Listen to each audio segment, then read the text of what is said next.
সূরা আল মুমতাহানা। বিসমিল্লাহির রহমানির রহিম। রহমান রহিম আল্লাহ তাআলার নামে। হে ঈমানদার ব্যক্তিরা, তোমরা কখনো আমার ও তোমাদের দুশমনদের নিজেদের বন্ধু হিসেবে গ্রহণ করো না। এটা কেমন কথা? তোমরা তাদের প্রতি বন্ধুত্ব দেখাচ্ছ, অথচ তোমাদের কাছে যে সত্য দ্বীন এসেছে তারা তা অস্বীকার করছে। তারা আল্লাহর রসূল এবং তোমাদের জন্মভূমি থেকে বের করে দিচ্ছে শুধু এ কারণে তোমরা তোমাদের মালিক আল্লাহর উপর ঈমান এনেছ। যদি তোমরা সত্যিই আমার পথে জিহাদ ও আমার সন্তুষ্টি অর্জনের লক্ষ্যে ঘরবাড়ি থেকে বেরিয়ে থাকো, তাহলে কিভাবে তোমরা চুপে চুপে তাদের সাথে আবার বন্ধুত্ব পাতাতে পারো? তোমরা যে কাজ গোপনে করো আর যে কাজ প্রকাশ্যে করো, আমি তা সম্যক অবগত আছি। তোমাদের মধ্যে যদি কেউ দুশমনদের সাথে গোপনে বন্ধুত্ব গড়ার এ কাজটি করে, তাহলে বুঝতে হবে সে দ্বীনের সরল পথ থেকে বিচ্যুত হয়ে গেছে। অথচ এরা যদি তোমাদের কাবু করতে পারে, তাহলে এরা তোমাদের শত্রুতে পরিণত হবে। শুধু তাই নয়, এরা নিজেদের হাত ও কথা দিয়ে তোমাদের অনিষ্ট সাধন করবে। আসলে এরা এটাই চায় যে তোমরাও তাদের মতো কাফের হয়ে যাও। কিয়ামতের দিন তোমাদের আত্মীয় স্বজন ও সন্তান সন্ততি তোমাদের কোনোই উপকারে আসবে না। সেদিন আল্লাহ তাআলা তোমাদের মাঝে বিচার ফয়সালা করে দেবেন। তোমরা যা করো আল্লাহ তাআলা তার সব কিছুই দেখেন। তোমাদের জন্য ইব্রাহিম ও তার অনুসারীদের ঘটনার মাঝে রয়েছে অনুকরণযোগ্য আদর্শ।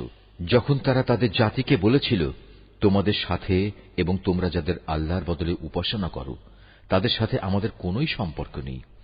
আমরা তোমাদের এসব দেবতাদের অস্বীকার করি।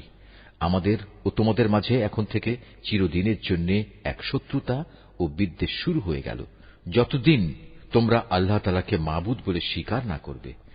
কিন্তু এ ব্যাপারে ইব্রাহিমের পিতার উদ্দেশ্যে বলা এই কথাটি ব্যতিক্রম। যখন সে বলেছিল, আমি তোমার জন্য আল্লাহর দরবারে অবশ্যই ক্ষমা প্রার্থনা করব। অবশ্য আল্লাহর কাছ থেকে ক্ষমা আদায় করার আমার কোন এখতিয়ার নেই। ইব্রাহিম ও তার অনুসারীরা বলল, হে আমাদের মালিক, আমরা তো কেবল তোমার উপর ভরসা করেছি এবং আমরা তোমার দিকেই ফিরে এসেছি এবং আমাদের তো তোমার দিকেই ফিরে যেতে হবে। হে আমাদের মালিক, তুমি আমাদের জীবনকে কাফেরদের নিপীড়নের নিশানা বানিও না। হে আমাদের মালিক, তুমি আমাদের গুনাহ খাতা মাফ করে দাও। অবশ্যই তুমি পরাক্রমশালী ও পরম কুশলী। তাদের জীবন চরিত্রের মাঝে অবশ্যই তোমাদের জন্য এবং সেসব লোকের জন্য অনুকরণযোগ্য আদর্শ রয়েছে যে ব্যক্তি আল্লাহ তাআলা এবং শেষ বিচারের দিনে কিছু পাবার আশা করে। আর যদি কেউ আল্লাহ তাআলা থেকে মুখ ফিরিয়ে নেয়, সে যেন জেনে রাখে আল্লাহ তাআলা কারো মুখাপেক্ষী নন এবং তিনি সকল প্রশংসার মালিক। এটা অসম্ভব কিছু নয়। আল্লাহ তাআলা তোমাদের এবং যাদের সাথে আজ তোমাদের শত্রুতা সৃষ্টি হয়েছে তাদের মাঝে কখনো বন্ধুত্ব সৃষ্টি করে দেবেন। আল্লাহ তাআলা তো সবই করতে পারেন। আল্লাহ তাআলা ক্ষমাশীল ও পরম দয়ালু। যারা দ্বীনের ব্যাপারে তোমাদের বিরুদ্ধে যুদ্ধ করেনি এবং কখনো তোমাদের নিজেদের বাড়িঘর থেকেও বের করে দেয়নি, তাদের প্রতি দয়া দেখাতে ও তাদের সাথে ন্যায় আচরণ করতে আল্লাহ তাআলা কখনো নিষেধ করেন না। অবশ্যই আল্লাহ তাআলা ন্যায়পরায়ণদের ভালোবাসেন। আল্লাহ তাআলা কেবল তাদের সাথেই বন্ধুত্ব করতে নিষেধ করেন যারা দ্বীনের ব্যাপারে তোমাদের সাথে যুদ্ধ করেছে এবং একই কারণে তোমাদের ভিটে মাটি থেকে উচ্ছেদ করে দিয়েছে এবং তোমাদের উচ্ছেদ করার ব্যাপারে একে অন্যকে সাহায্য সহযোগিতা করেছে। এরপরেও যারা তাদের সাথে বন্ধুত্ব করবে তারা অবশ্যই জালেম। হে ঈমানদার ব্যক্তিরা, যখন কোন ঈমানদার নারী হিজরত করে তোমাদের কাছে আসে, তখন তোমরা তাদের ঈমানের ব্যাপারটা ভালো করে পরখ করে নিও, যদিও তাদের ঈমানের বিষয়টা আল্লাহ তাআলাই ভালো জানেন।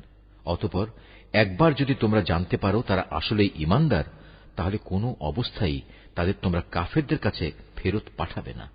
কারণ যারা ঈমানদার নারী তারা তাদের কাফের স্বামীদের জন্য আর কোনো অবস্থায় হালাল নয়, এবং যারা কাফের তারাও তাদের ঈমানদার স্ত্রীদের জন্য হালাল নয়।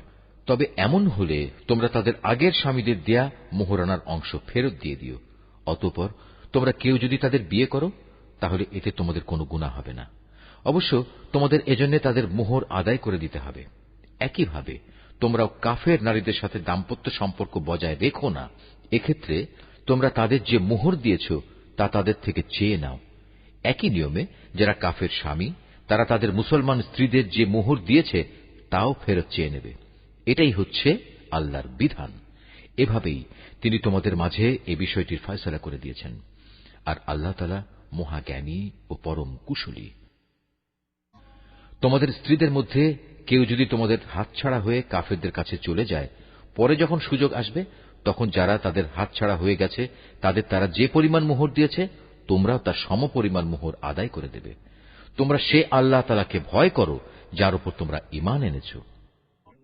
হে নবী, যখন কোন ঈমানদার নারী তোমার কাছে আসবে এবং এই বলে তোমার কাছে আনুগত্যের শপথ করবে, তারা আল্লাহর সাথে কাউকে শরীক করবে না, চুরি করবে না, ব্যভিচার করবে না, নিজেদের সন্তানদের হত্যা করবে না, নিজ হাত ও নিজ পায়ের মাঝখান সংক্রান্ত বিষয় তথা অন্যের ঔরসজাত সন্তানকে নিজের স্বামীর বলে দাবি করার মারাত্মক অভিযোগে অভিযুক্ত হয়ে আসবে না এবং কোন সৎ কাজে তোমার নাফরমানি করবে না।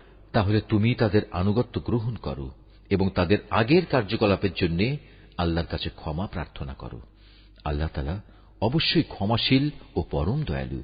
হে ঈমানদার ব্যক্তিরা, আল্লাহ তাআলা যে জাতির উপর গজব দিয়েছেন তাদের সাথে বন্ধুত্ব করো না। তারা তো শেষ বিচারের দিন সম্পর্কে সেভাবেই নিরাশ হয়ে পড়েছে যেমনি ভাবে কাফেররা তাদের কবরের সাথীদের ব্যাপারে হতাশ হয়ে গেছে।